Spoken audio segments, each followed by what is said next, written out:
There is a sound that every person who has ever been broken knows. It is not the sound of the thing that breaks you. It is the silence that comes after. The moment when the screaming stops and the dust settles, and you look down at your own body and realize that the life you had 5 minutes ago is gone, and it is never coming back. Mephibosheth was 5 years old when he heard that silence. He was a prince of Israel, the grandson of King Saul, the son of Jonathan, the most beloved warrior in the nation. And in the space of a single afternoon, every title, every inheritance, every future that had been promised to him shattered against a stone floor. Not because of anything he did, not because of anything he chose, because someone who was supposed to carry him dropped him. And for the next 20 years, he lived in a place whose name, translated from Hebrew, means nothing. This is not a story about a man who fell. This is a story about what God does with people the world has already thrown away. And by the end, you will discover why the people God restores most dramatically are the ones who were never looking for rescue. You will understand why your worst chapter might be the setup for your most important seat. And you will never hear the phrase, "You have a place at my table," the same way again. If you have ever felt like the world moved on and forgot you were still breathing, subscribe and turn on the bell, because this story was made for you. To understand what Mephibosheth lost, you have to see what he had. And to see what he had, you have to stand inside the palace at Gibeah on an ordinary morning before everything ends. The corridors are cool, the kind of cool that seeps up from limestone floors and settles against the skin like water. Sunlight falls in long columns through narrow windows, catching dust that drifts slow and golden through the air. Somewhere deep in the palace, bread is baking, and the smell moves through every hallway like a quiet promise. Servants carry clay jars of oil. A pair of sandals slap against stone in the distance. And a boy, 5 years old, with dark hair that curls against his forehead and knees still scabbed from climbing the courtyard wall, runs through the corridor with his hand trailing along the stone, feeling every groove, every ridge, every cool surface under his fingertips. This is Mephibosheth. And this is the last morning he will ever run. He does not know that.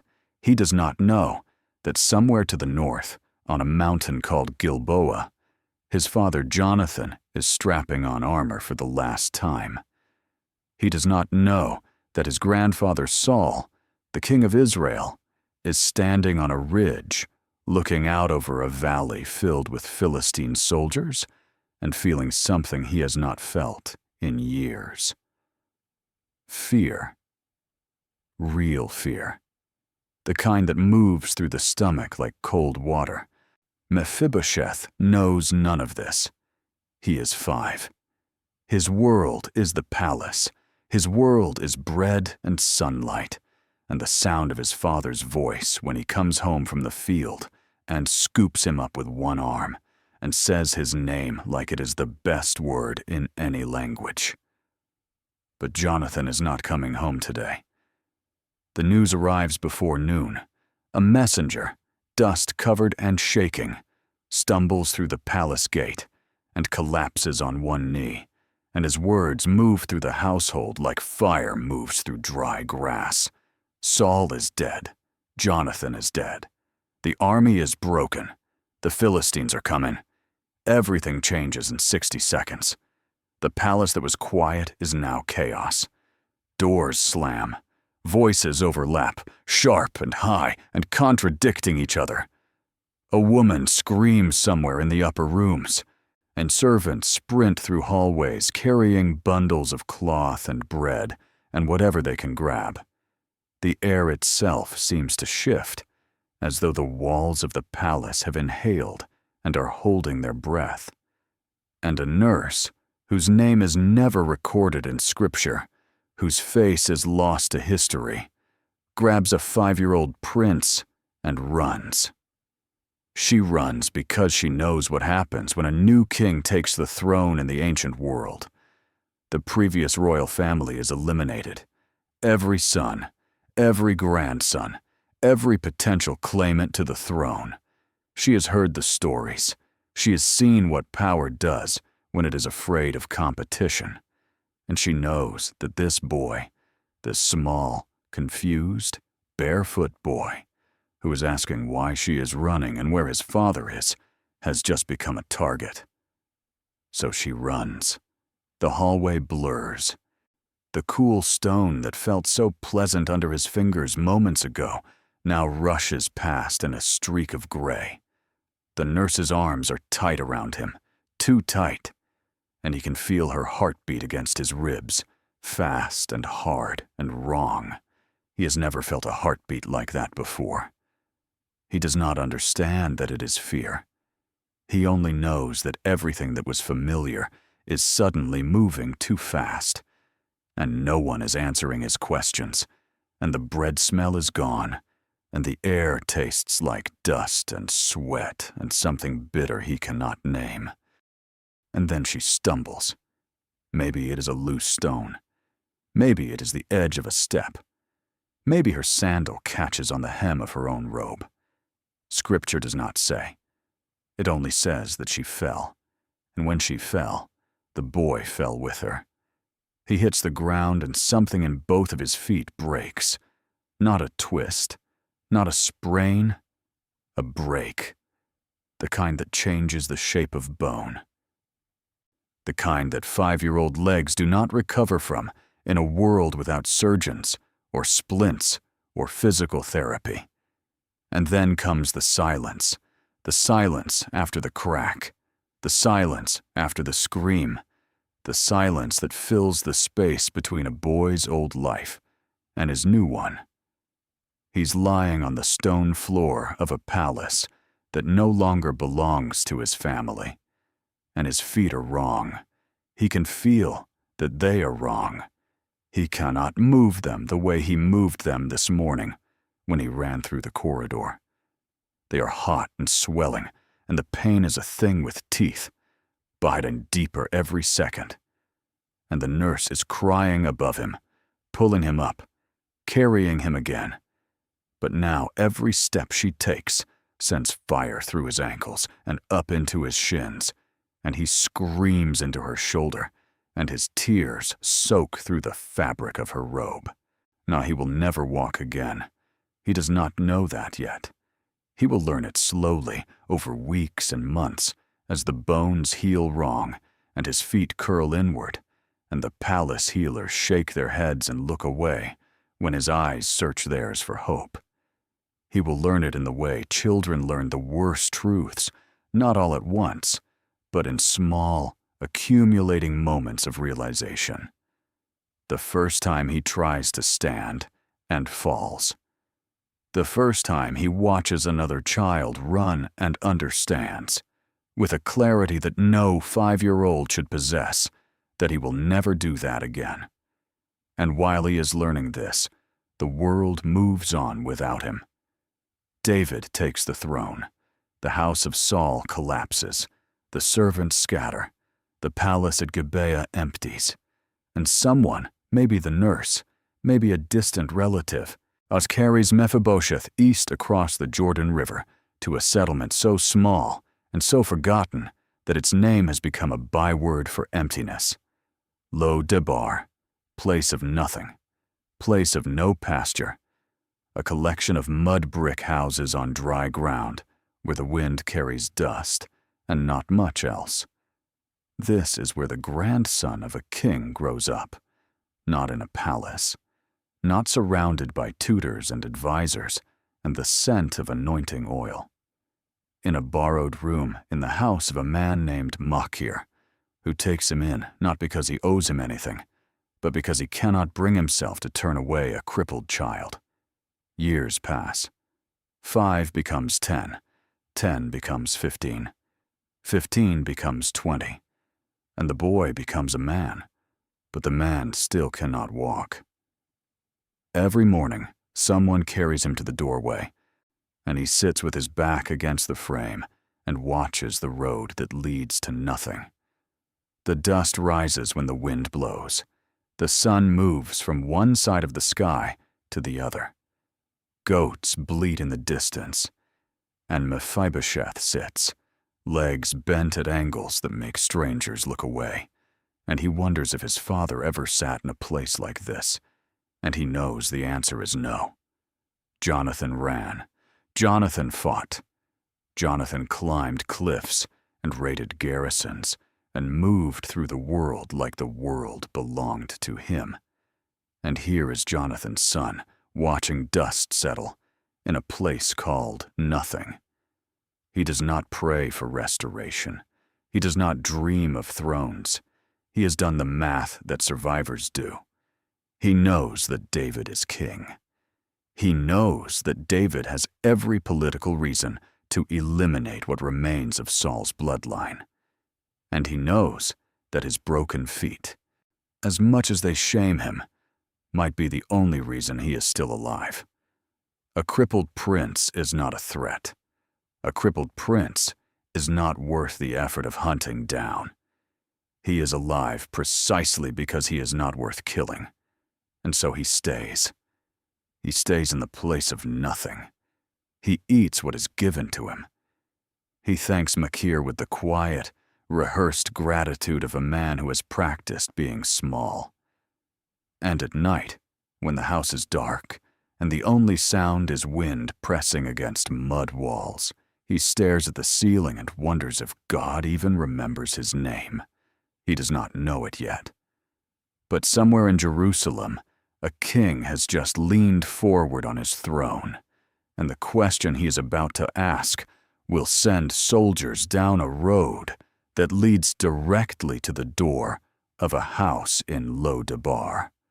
And the man who has spent his entire adult life hoping that no one would ever come looking for him is about to hear a knock that changes everything. The throne room in Jerusalem smells like cedar.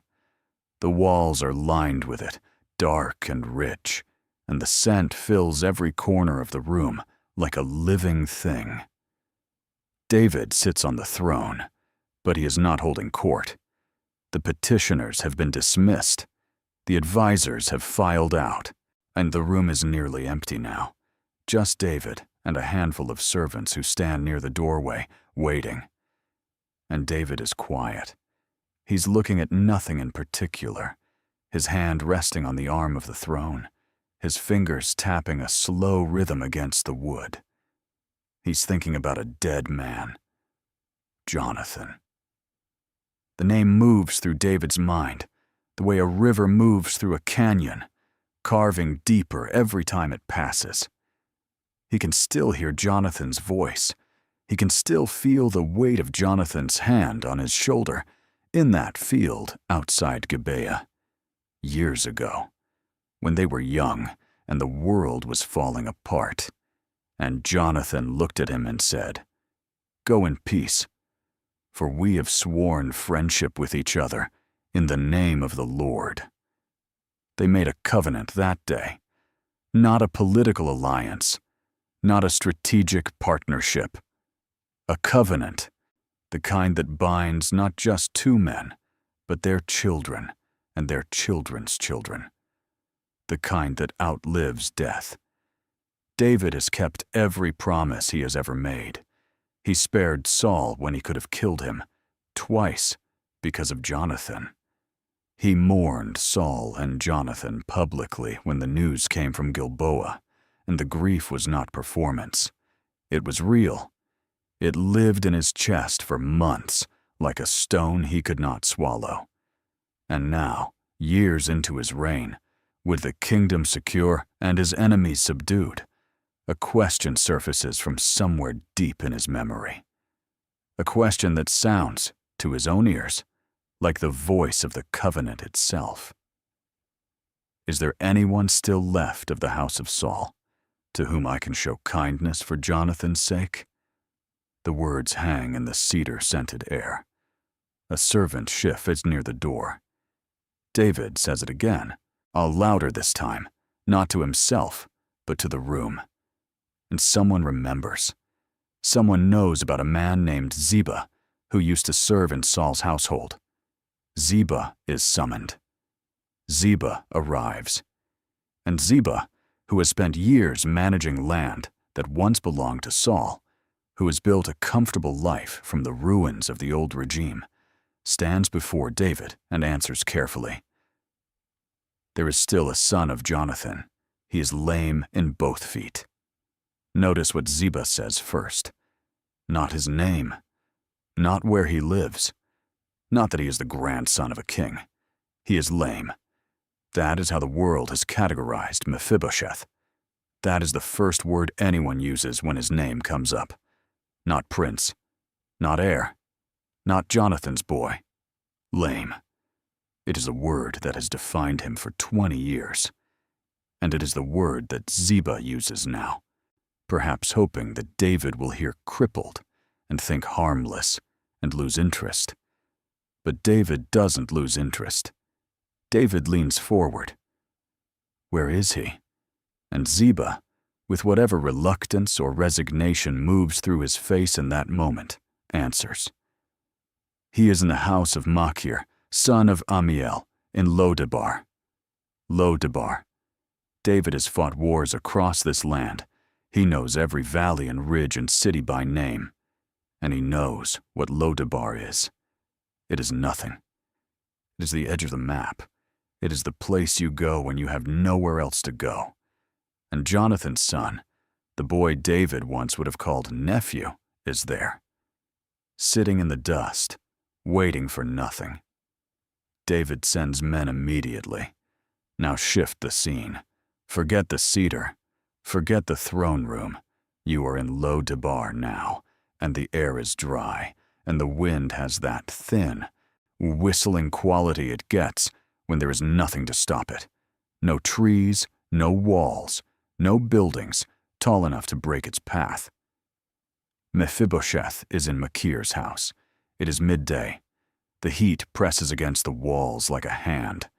And then someone calls out from the road. Horses. Soldiers. The royal insignia of the house of David, visible on the lead rider's cloak, even through the dust.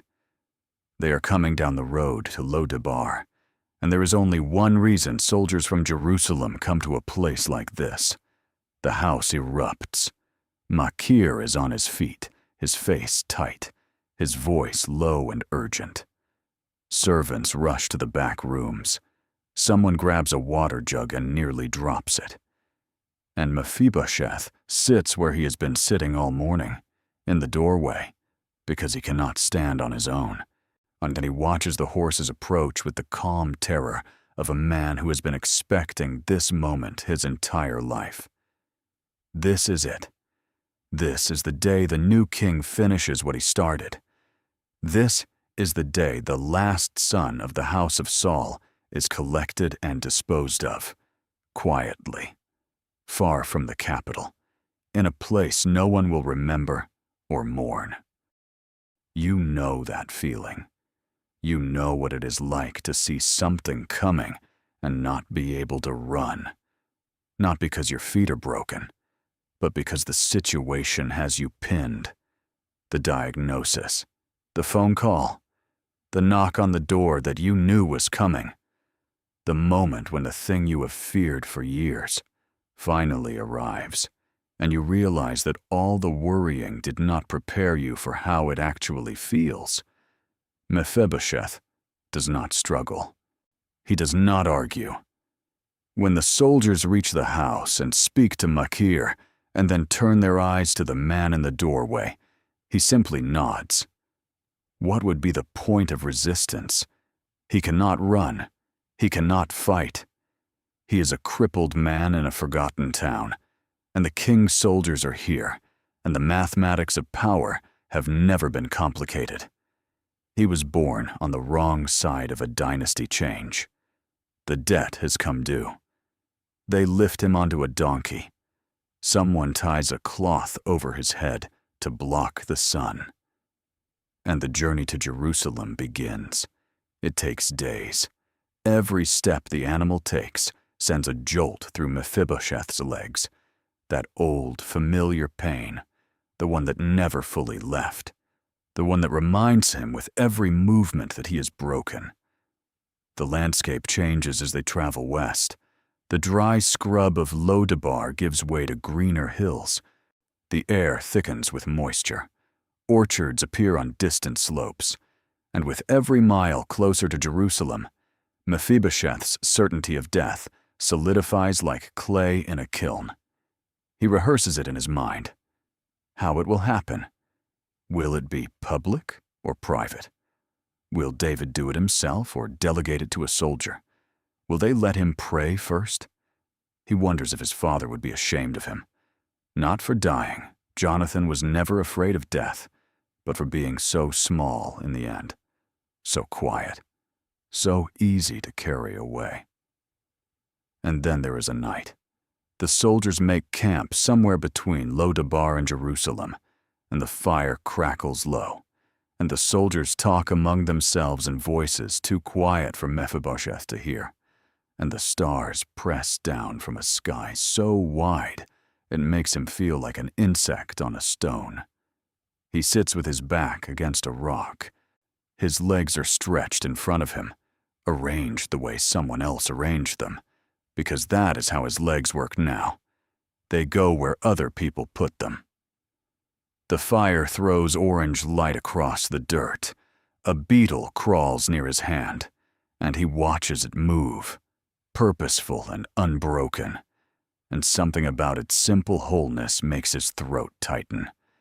He prays, not because he believes it will change anything, but because it is the only thing he can do with his hands in the dark.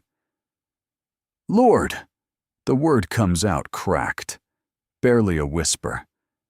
"I don't know what I did. I don't know why you let me fall. I don't know why you kept me alive in that place all those years if this is how it ends. But if you are the God my father believed in, the God he made covenants with, the God he trusted even when everything was falling apart, so then I need you to be that God right now. Because I am afraid, and I am tired of being afraid." The fire pops. A log shifts and sends sparks upward into the dark. The soldiers do not hear him. No one hears him. But something happens in the silence after the prayer, something so small it could be missed. The tightness in his chest loosens. Not much, not completely, but enough that he can breathe without the breath catching. Enough that the stars, for a moment, look less like a ceiling pressing down and more like a sky opening up. He does not hear a voice. He does not see a vision, but a memory surfaces, unbidden, rising from some deep place he thought had gone dry years ago.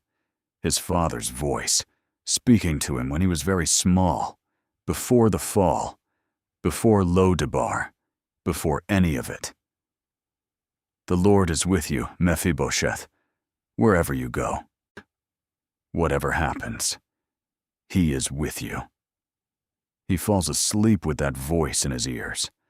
And in the morning, the soldiers lift him onto the donkey again, and Jerusalem appears on the horizon like a city made of gold and stone. And the gates open, and the streets are full of people who stare at the crippled man on the animal and wonder who he is and why the king's men are bringing him in. The palace grows larger with every step. The walls are higher than anything in Lo-debar. The stone is smooth and pale, and the shadows are cool and deep. Mephibosheth can smell cedar. He can hear voices echoing in hallways. He can feel the shift from dust to polished floor as the soldiers carry him inside.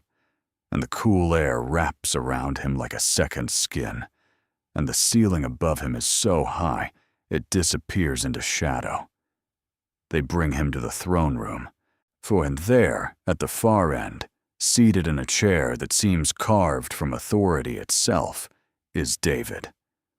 The man who killed Goliath, the man who conquered Jerusalem, the man who wears the crown that once sat on Mephibosheth's grandfather's head, the king.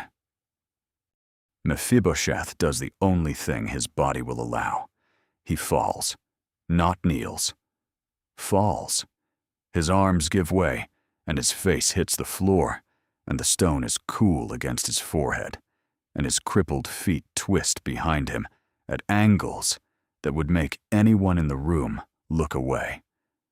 And from the floor, from the lowest possible position a human body can occupy, he speaks. "What is your servant, that you should show regard for a dead dog such as I?" A dead dog. That is what he calls himself. Not a prince, not a son of Jonathan, not even a man. A dead dog. The lowest creature in the ancient world, an animal so despised that its carcass was stepped over in the street without a second glance. This is the word Mephibosheth has chosen for himself.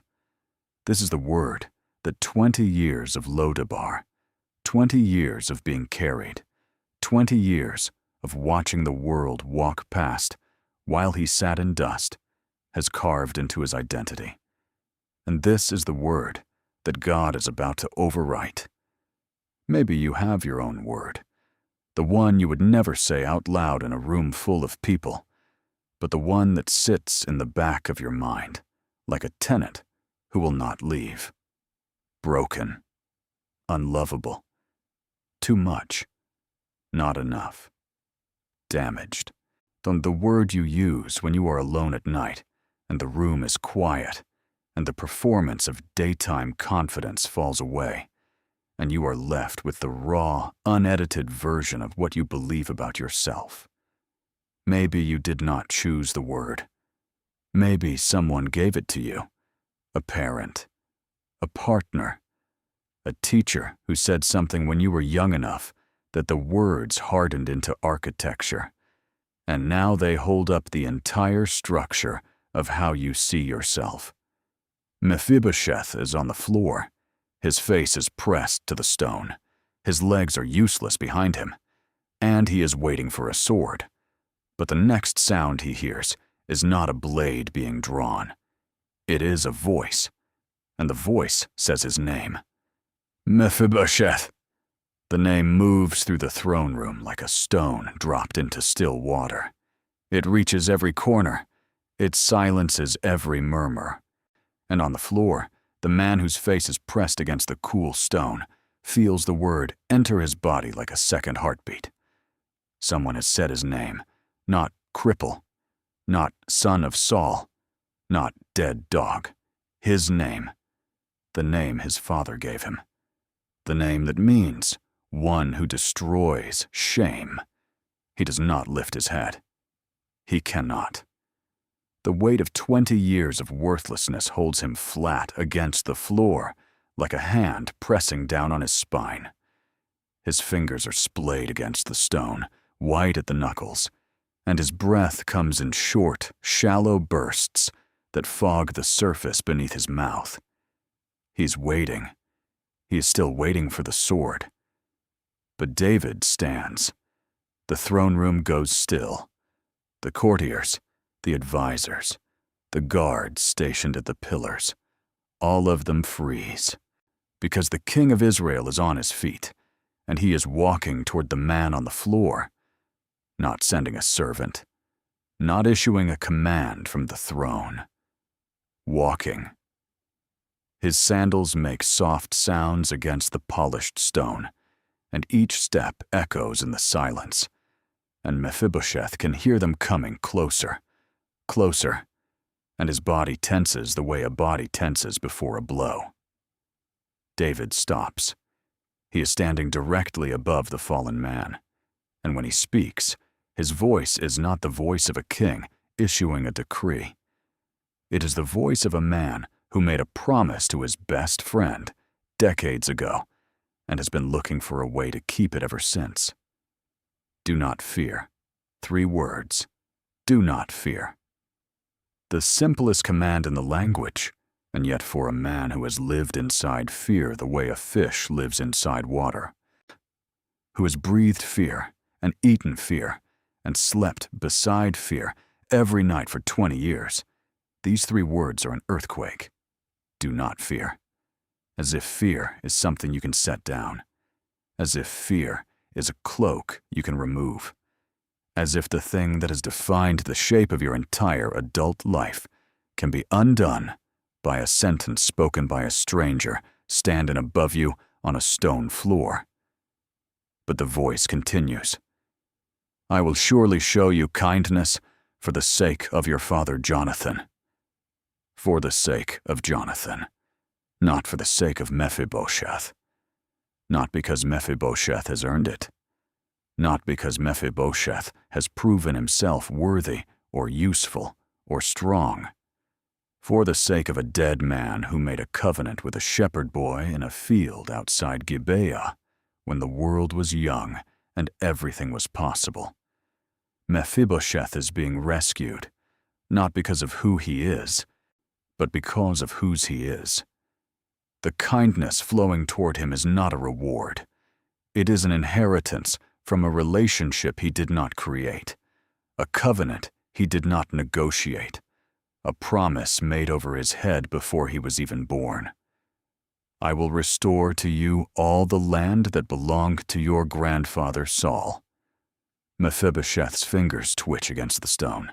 All the land, every field, every vineyard, every olive grove, every acre that was stripped from his family when the dynasty fell, restored, given back, not a portion, not a fraction, all of it. And you will always eat at my table. Let those words settle. Always, not once, not as a guest on special occasions, not when the king is feeling generous. Always, a permanent seat. An irrevocable invitation. A place at the table where David's own sons sit, where the bread is broken and the wine is poured and the conversation of the kingdom happens. Mephibosheth, the dead dog, the crippled exile, the man from the place called nothing, will sit in that company.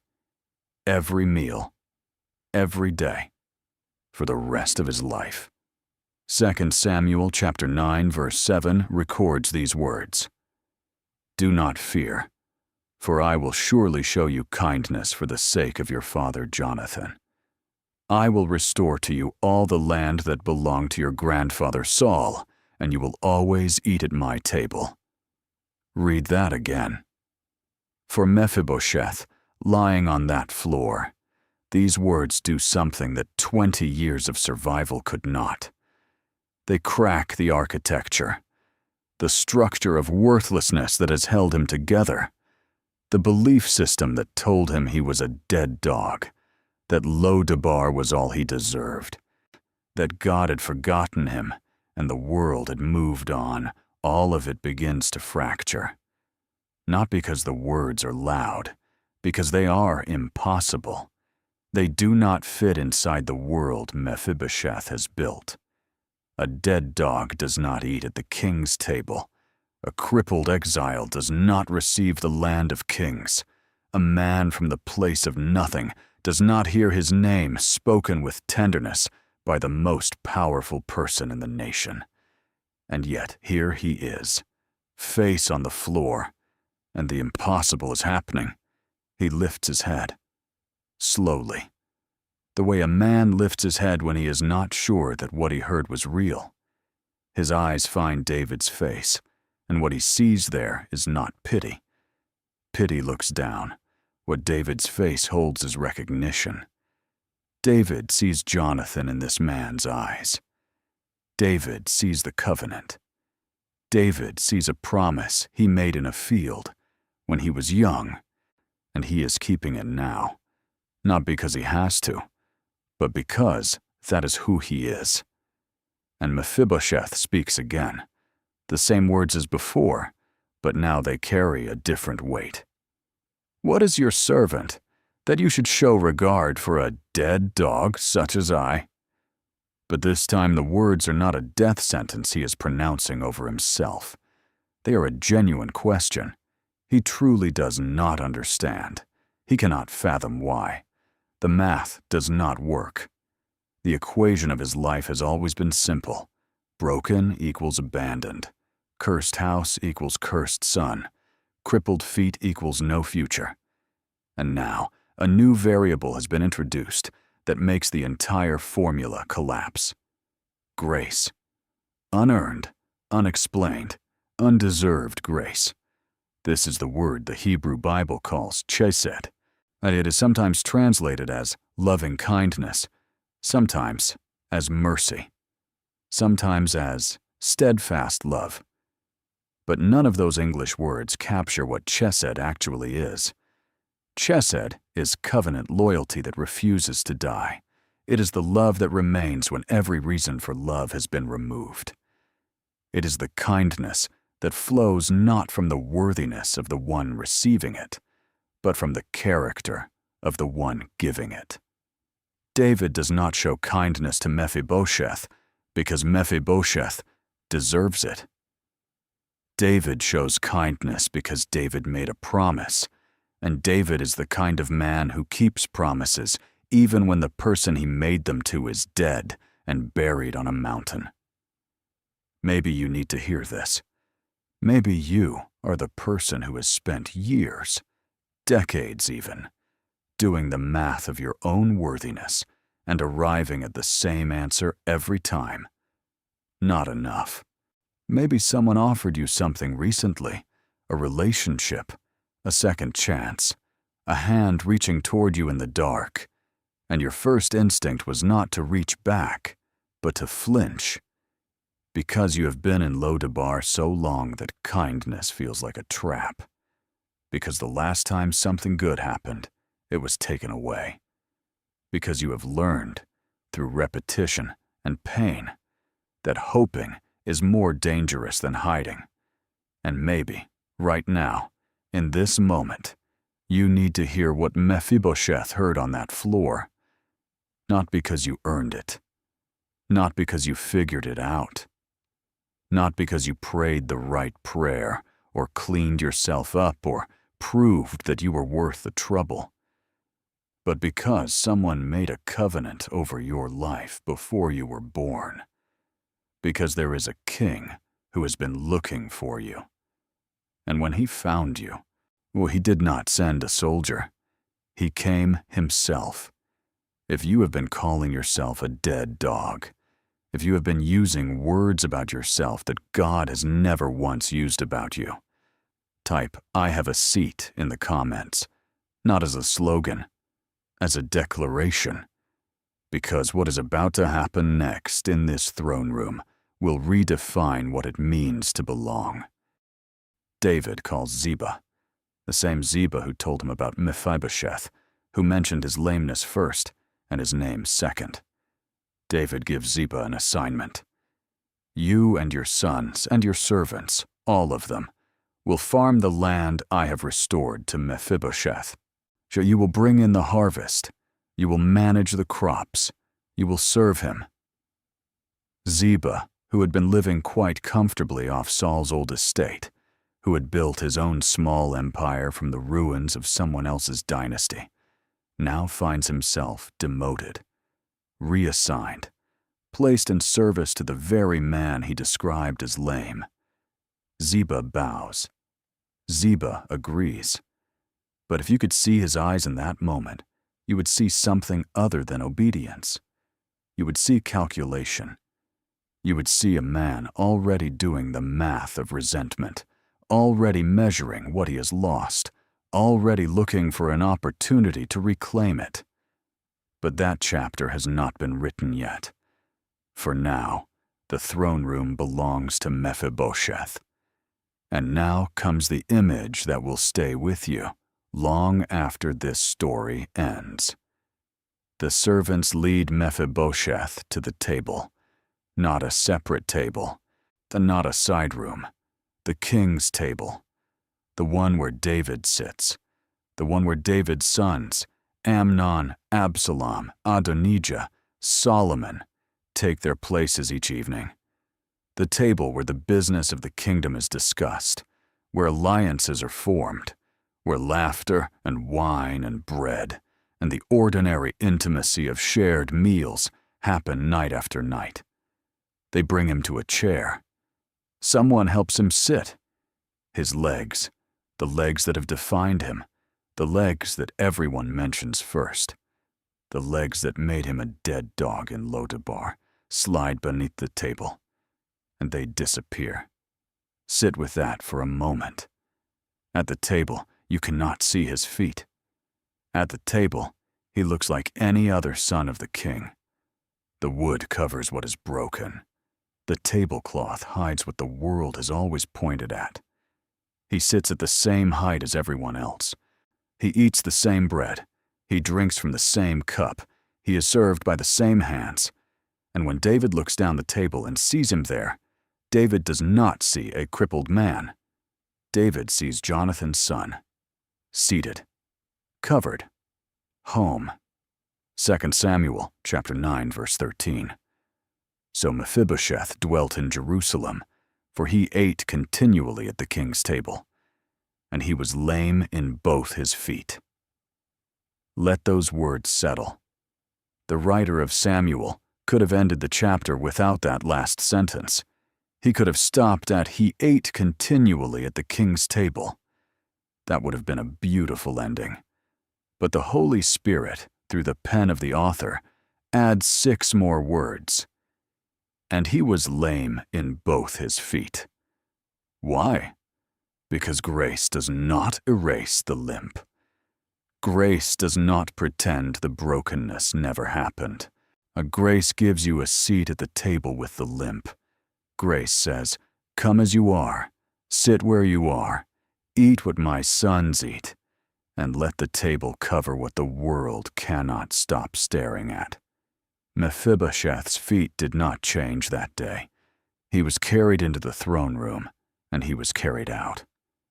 He was carried to the table that first evening, and he would be carried to it every evening after. The brokenness remained, but the identity shifted. He was no longer a dead dog in the place of nothing. He was a son at the king's table. Both things were true simultaneously. The crippled feet and the royal seat, the old wound and the new name. And grace held both without contradiction. The days pass, weeks, months. Mephibosheth eats at the table. He learns the rhythms of the palace. He hears David's laughter, which is loud and sudden and fills the room. He watches David's sons argue and joke and compete for their father's attention. He tastes foods he has never tasted, figs soaked in honey, lamb roasted with herbs that have no name in Lo-debar. He sleeps in a room with a real bed, not a mat on a mud floor. And every morning he wakes up, and for a brief, disoriented moment, he does not know where he is. And then he remembers. And the remembering is its own kind of miracle. But this is not where the story ends, because grace, once given, will always be tested. And the test is already gathering like a storm on the far side of the hills. And it starts with the one person Mephibosheth should have been able to trust.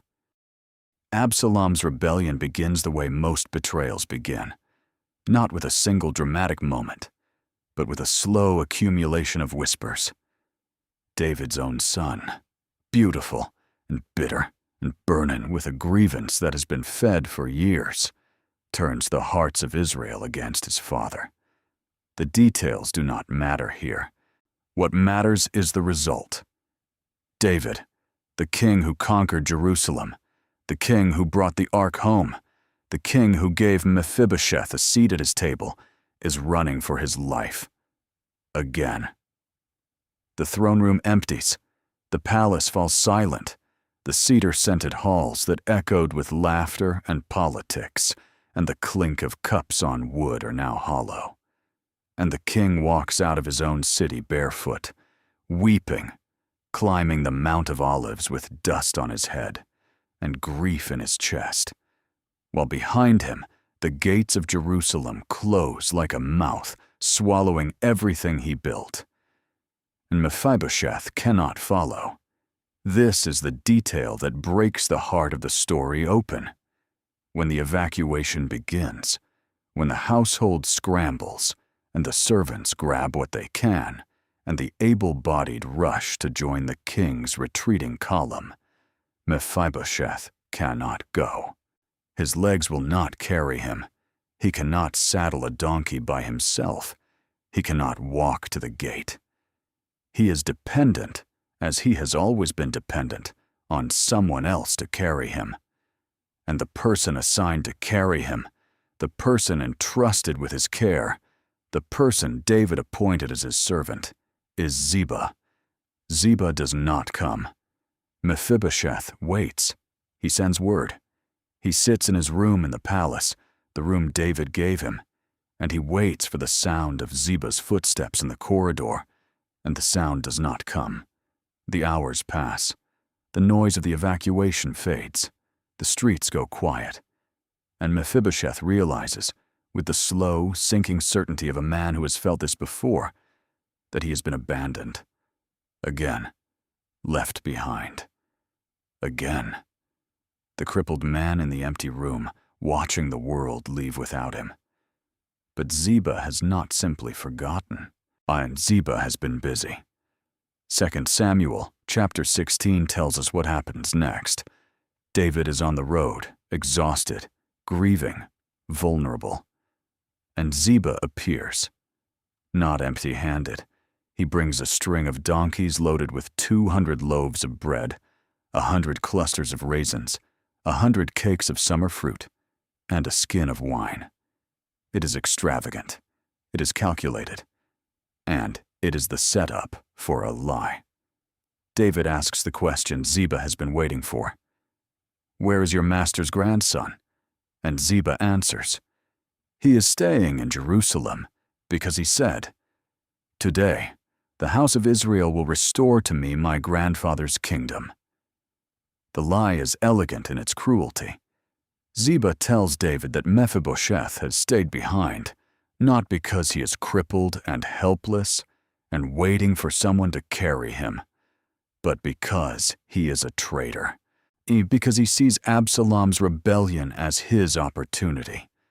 Because the dead dog has been scheming all along, waiting for the moment when David's throne would weaken so he could reclaim what Saul lost. It is the perfect accusation because it plays on David's deepest fears. In a moment of crisis, surrounded by betrayal, fleeing his own son, David hears that even the man he rescued from nothing has turned against him. And David believes it. He is tired. He is heartbroken. He has been betrayed by his own flesh and blood. And now he hears that the man he pulled from Lo-debar has joined the rebellion. Something in him does not have the energy to investigate. Something in him simply breaks. And he says to Ziba, "All that belonged to Mephibosheth is now yours." Ziba bows. And in that bow is everything. Every acre of restored land, every vineyard, quite every olive grove, everything David gave to Mephibosheth in that throne room, the physical manifestation of chesed, transferred in a single sentence to the man who lied to get it. And back in Jerusalem, Mephibosheth knows nothing of this. He sits in the palace that is no longer a palace, but an occupied building, and Absalom's men walk the halls where David once walked, and Mephibosheth does not wash. He does not trim his beard. He does not change his clothes. 2 Samuel chapter 19, verse 24, tells us this detail with quiet precision. From the day David left to the day David returned, Mephibosheth did not care for his feet, did not trim his mustache, did not wash his clothes. He sat in the posture of mourning, not for a lost kingdom, not for stolen land, for a lost king. the man who gave him a seat, the man who said his name, the man who looked at a dead dog and saw a son. This is the part of the story that separates Mephibosheth from every opportunist and schemer in the biblical narrative. His grief is not political, it is personal. He does not mourn the loss of power. He mourns the absence of the person who showed him grace. The table means nothing without the king who invited him to sit. Maybe you know someone like Ziba. Maybe you have been on the receiving end of that particular kind of betrayal, the kind that comes not from an enemy, but from someone who was supposed to be on your side. The coworker who took credit for your work. The friend who told your story to the wrong people. The family member who smiled at Thanksgiving and then filed the lawsuit on Monday. Betrayal from a stranger is painful. Betrayal from someone inside the house. Someone who ate at the same table. Someone who knew the details of your life because they were trusted with the details of your life. That is a different kind of wound. It is the wound that makes you question not just the betrayer, but your own judgment. It makes you wonder if you were foolish to trust. It makes you want to go back to Lo-debar, back to the place of nothing, because at least in nothing, no one can take anything from you. But Mephibosheth does not go back to Lo-debar. The rebellion ends. Absalom dies. David returns to Jerusalem, and Mephibosheth goes out to meet him. He is carried, of course. He's always carried. And when David sees him, unwashed, unkempt, clothes stained with weeks of grief, David asks the question that Ziba's lie has been waiting to answer. Why didn't you come with me, Mephibosheth?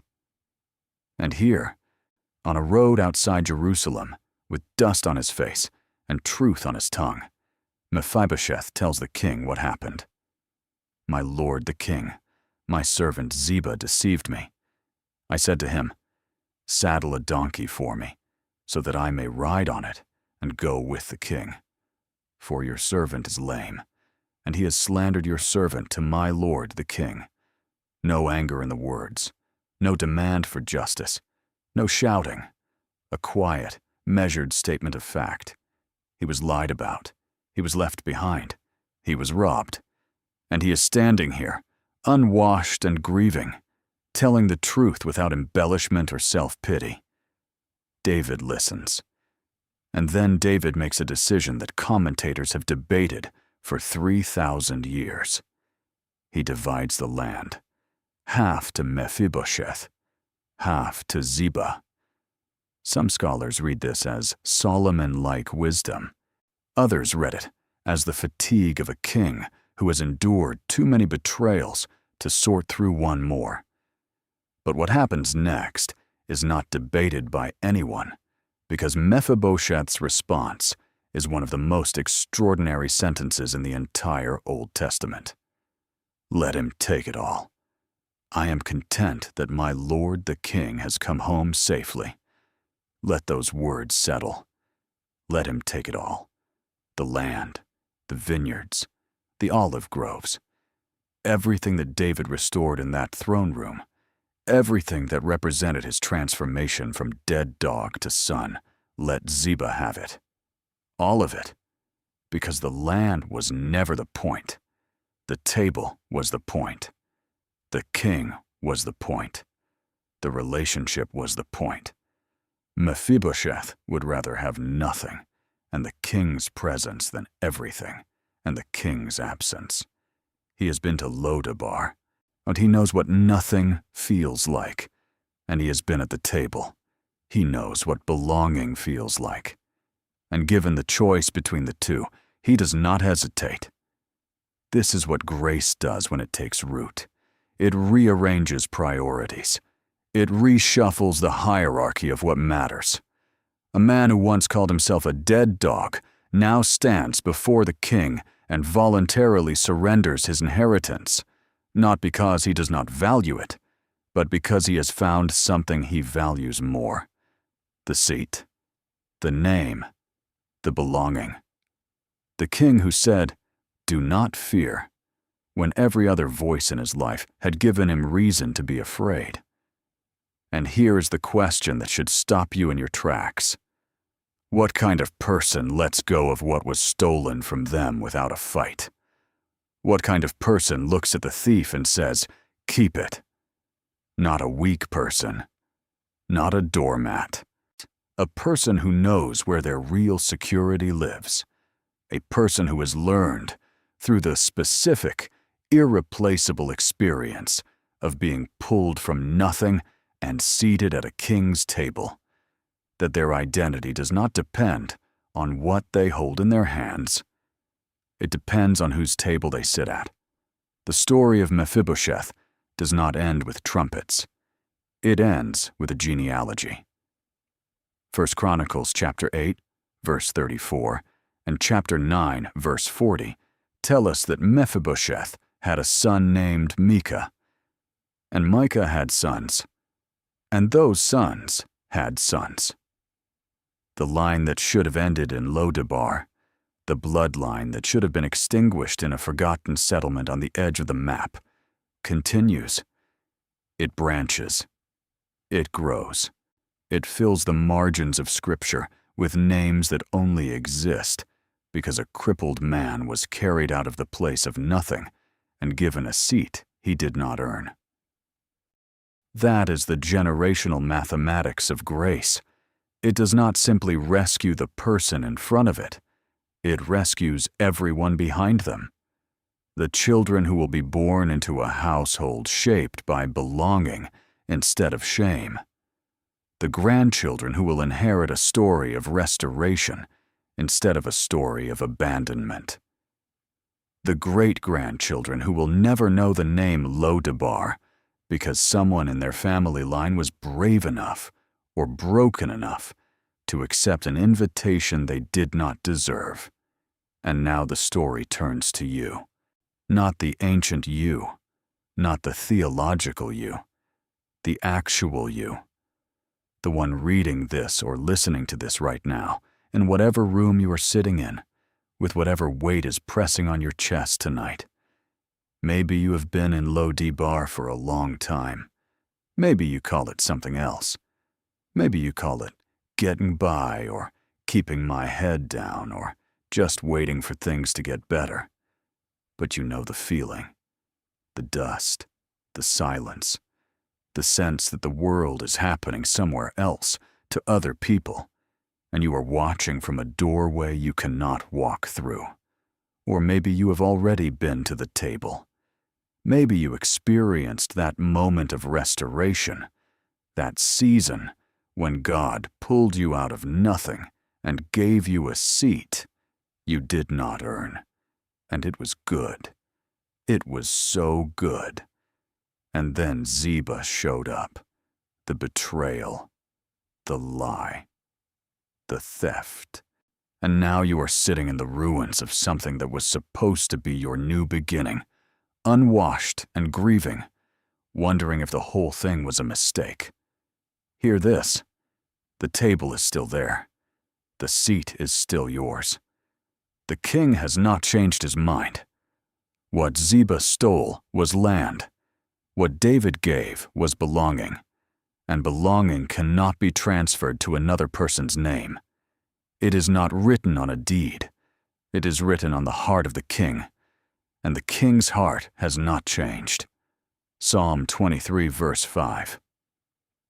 You prepare a table before me in the presence of my enemies. Read that again. David wrote those words. The same David who set a table for Mephibosheth.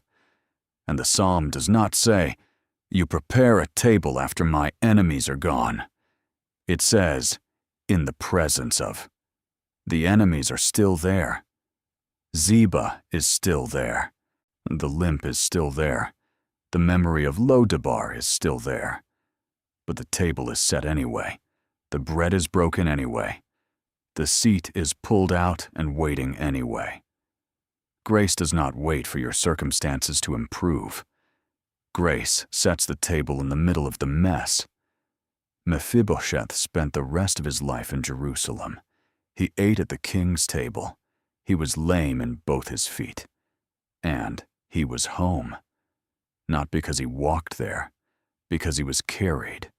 Not because he earned it, because a covenant earned it for him. Not because he was whole, because grace does not require wholeness. Grace requires only an empty chair and a king who remembers your name. The table is set. Your name has been spoken, and you do not have to be whole to sit down. Share this with someone who has been living in their own Lo-debar. Someone who needs to know that being forgotten by the world does not mean being forgotten by the King.